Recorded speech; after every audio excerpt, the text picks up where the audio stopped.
Bismillah. Nah, ini dasar berpikirnya. Ini saya ambil dari beberapa sumber.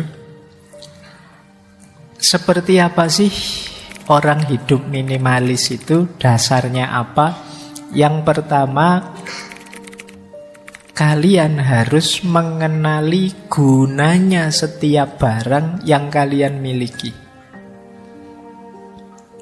Jadi ketika kalian tahu gunanya, nanti kan kalian ngerti nilainya. Banyak orang yang ketika punya sesuatu yang dilihat bukan gunanya, mungkin gayanya, mungkin apalah trennya, mungkin dan lain sebagainya. Kalau bagi seorang minimalis, pertama-tama yang dilihat gunanya. Misalnya HP ini tak kasih casing biar nggak kelihatan mereknya. Meskipun teman-teman bisa menebak ini HP apa, yo jelas HP murah. Nah, tapi kan kita ndak lihat gayanya, ndak lihat mereknya, ndak lihat trennya. Yang dilihat apa? Gunanya. Yang penting kalau teman-teman WA bisa masuk, saya bisa baca, bisa jadi alat komunikasi yang efektif misalnya. Nah, itu yang dilihat gunanya. Saya tidak tahu ada tidak yang malam hari ini hadir dan misalnya HP-nya tiap tahun ganti. Dia merasa out of date kalau, wah ini sudah waktunya S22 kok saya masih S21 misalnya. Itu dia gelisah kalau begitu. Nah, ini kemungkinan perlu belajar minimalis. Jadi memahami sesuatu itu dari gunanya pertama-tama. Baik. Yang kedua, hindari mengafiliasikan diri kita dengan barang yang kita miliki. Menilai diri atau menilai orang dari barang yang kita miliki. Kita bukan barang kita. Jadi jangan membaca statusnya orang, nilai orang dari apa yang dia miliki. Wah, HP-nya terbaru ya, ini yang iPhone yang terbaru ini. Wah, ini yang Galaxy Z yang Fold ini paling mahal ini. Ini HP sekecil ini harganya satu motor misalnya. Terus kamu, wah ini perlu dihargai orang ini. Enggak. Engkau bukan barang yang engkau pakai. Wah, motornya misalnya. Enggak, jangan menilai orang atau apalagi menilai dirimu dari barangnya. Banyak orang-orang besar itu yang sederhana sekali gaya hidupnya. Jadi itu rumus kedua. Jangan menilai dari barang. Wah, bajunya branded terus ya misalnya. Nah, itu menilai dari barangnya. Yang ketiga, ini prinsip selanjutnya. Ini nyambung dengan yang keempat. Sedikit barang itu sama dengan sedikit stres. Sedikit barang membuat kita lebih merdeka. Tadi saya bilang, semakin banyak kita punya sesuatu kan semakin repot. Kemarin motornya motor lama pitung tahun 70-an misalnya. Itu kamu parkir di depan kamar kos-kosanmu semalam, tidak dikunci, kamu santai, tidak khawatir, tidak stres. Malingnya juga wegah, apa barang kayak gitu. Tidak imbang dengan resikonya. Tapi kalau motormu yang terbaru, yang fresh, yang mahal, oh kamu kepikiran terus. Waduh, ini motorku di luar, jangan-jangan ada yang nyenggol, jangan-jangan ada yang itu. Kalau kamu naikinnya pun kan juga agak hati-hati, jangan sampai kegores apapun. Nah, kamu pokoknya hati-hati. Stresnya banyak. Tapi kalau motormu motor lama kan, alah kegores, kesenggol apa, yang rugi yang nyenggol. Ayo, prinsipmu kan begitu mikirnya kan, kamu tidak stres. Jadi tidak kepikiran, yang biasa-biasa saja. Oke, cuma jangan dianalogikan pasangan ya. Nyari jangan yang cakep-cakep Pak, biar tidak kepikiran. Nyari yang biasa-biasa saja, santai saja, di mana-mana kita tidak khawatir. Apa ada yang mau? Tidak ke situ ya arahnya. Ini barang yang kita miliki. Jadi semakin sedikit yang kita miliki tambah nyaman. Dan kita tambah merdeka. Yang punya motor, ya harus mikiri servis, mikir kadang ban bocor, mikir macam-macam. Yang tidak punya motor, tidak kepikiran itu. Maka kalian harus jeli kapan aku perlu motor, kapan tidak. Kapan aku perlu mobil, kapan tidak. Bukan berarti jangan punya motor atau jangan punya mobil, tidak. Coba kamu baca guna tadi loh yang nomor 1. Kapan harusnya kamu saatnya punya motor. Misalnya, Pak, saya antara kos-kosan saya dengan kampus itu paling sekitar 100 meter. Nah, kalau 100 meter apa penting kamu punya motor misalnya. Tapi kalau ingin jalan-jalan kemana-mana, sekarang angkutan umum banyak. Ada Trans Jogja, ada macam-macam, ada Gojek, ada apa yang sekarang tidak ada misalnya. Ini jadi kamu mikir guna. Tidak sekedar mikir gengsi, tidak sekedar mikir tren. Nah, prinsip yang kelima, kalau tadi sedikit stres, lebih merdeka. Yang kelima adalah melepas keterikatan dengan barang. Iyalah misalnya kamu butuh motor, ya tetap kalian jangan terikat dengan kepemilikanmu. Kalau bahasa Jawane ya kalau kita punya harta, punya dunya, jangan kedunyan. Kedunyan itu sangat terikat dengan harta duniawi yang dia miliki. Jadi ya itu tadi kayak punya motor, wah, kesenggol dikit, gores dikit itu rasanya dunia kiamat misalnya. Itu sangat terikat.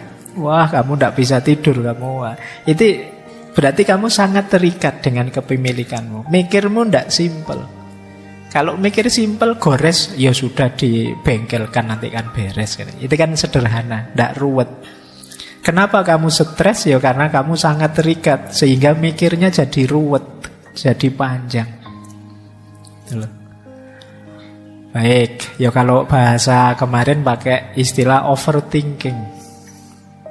Mikirnya terlalu ruwet, terlalu muter-muter, mbok sudah simpel saja. Ya gores ya dibengkelkan, diputus ya cari lagi. Ini sederhana. Kamu mikirnya terlalu ruwet. Oke, berpikir minimalis.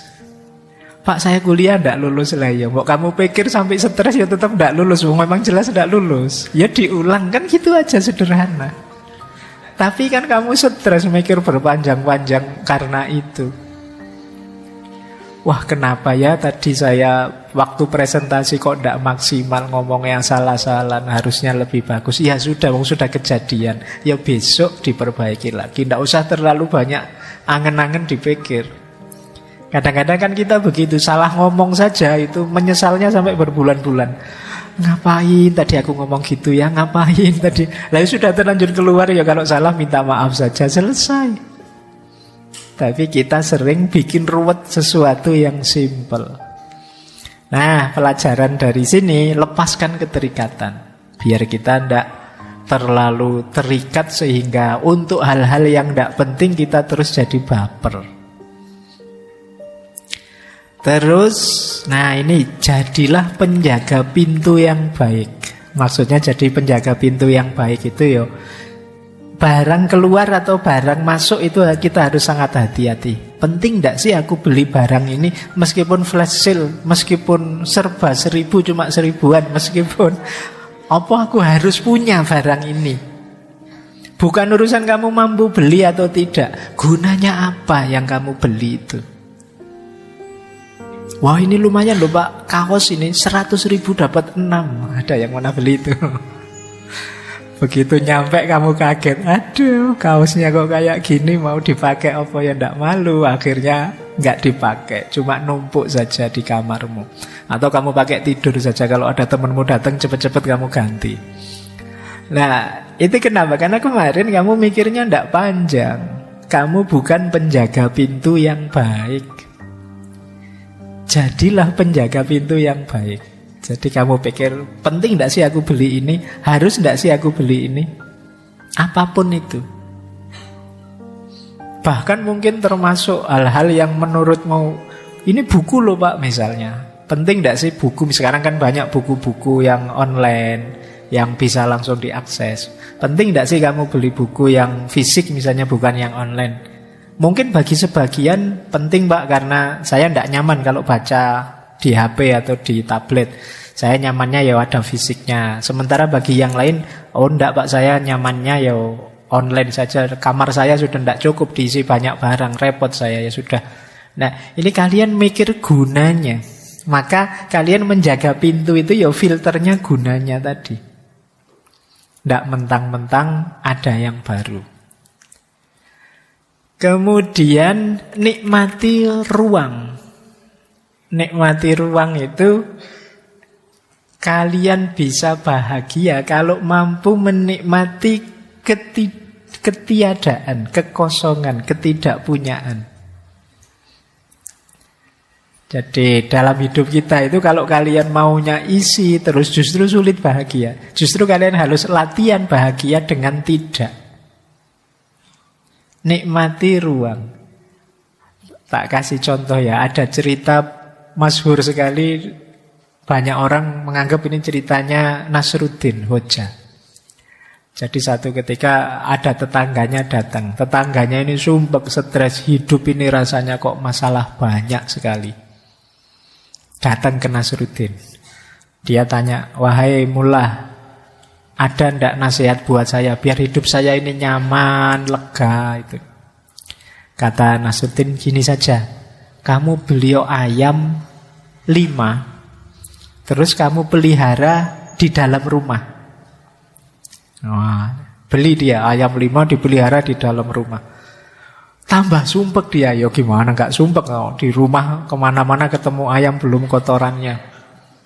Datang lagi ke Nasruddin, gimana nasihat sampean? Saya tambah sumpek ini. Oh, kalau sampean masih sumpek, beliau kambing 2 saja, nanti pelihara di dalam rumah lagi. Karena yang ngomong mulahnya ya sudah, mungkin kemarin memang belum, masih proses. Beli dia kambing 2 di dalam rumah. Tambah stres lagi dia. Oh ya ketambahan kambing apa lagi? Tambah jungkir balik dia. Datang lagi ke temannya, sampean ini gimana? Tipsnya kok tambah ruwet gini, tambah lama tambah. Oh kalau masih belum, ini puncaknya. Sampean beliau sapi, taruh di dalam rumah. Wah, seminggu kayak gitu, wah tambah pontang-panting dia. Nah, akhirnya datang lagi. Gimana ini mulai? Kalau yang terakhir ini tidak sukses ya berarti sampean memang tidak pinter, saya tidak mau lagi konsultasi. Kata mullah, nah sekarang saatnya kamu keluarkan sapinya, jual lagi. Nah, akhirnya sapinya dijual.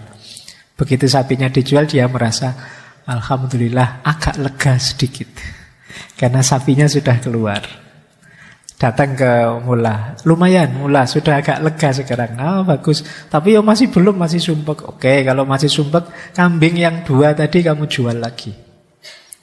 Kambingnya dijual, sekarang tinggal ayamnya, tambah lega lagi dia. Nah terakhir ngadep mullah, yang terakhir kalau kamu masih belum lega juga, ayamnya kamu ambil, kamu jual.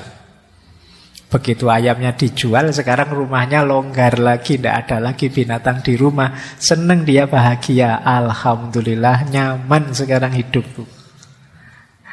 Nah ini dia belajar apa? Menikmati ruang. Padahal sebelumnya kan sudah begitu, sudah tidak ada apa-apa, tapi dia tidak bahagia. Kenapa? Dia tidak mampu menikmati ruang. Sebagian besar kita menganggap bahwa wah rumah saya ini belum ada apa-apanya loh. Mebelnya mebel kuno, terus kita biasanya merasa minder kalau tidak punya apa-apa. Padahal di antara jalannya kita untuk bahagia itu kita bisa menikmati ketidakadaan, kekosongan. Jadi justru tidak punya itu ringan. Kayak tadi, tidak punya itu bebas stres, kita merdeka. Jadi ayo mampu menikmati ruang. Kemudian selain menikmati ruang, ada prinsip menyukai tidak harus memiliki. Nah, ini kamu sering pakai ya. Iya.